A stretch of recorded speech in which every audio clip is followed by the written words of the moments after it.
విజయవాడలో ప్రభుత్వ స్థలాలు ధారాదత్తం. 2024 ఎన్నికల్లో గెలిచేందుకే ఈ ధారాదత్తం. కోట్ల విలువైన కార్పొరేషన్ స్థలాలు హాంఫట్. పార్కు స్థలాల టార్గెట్గా కబ్జాలు.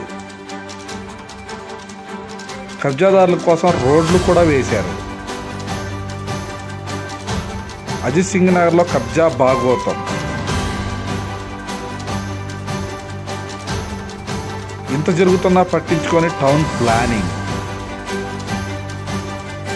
కొద్ది రోజుల క్రితం వాంబే కాలనీలో చిన్న పాక తొలగించిన అధికారులు.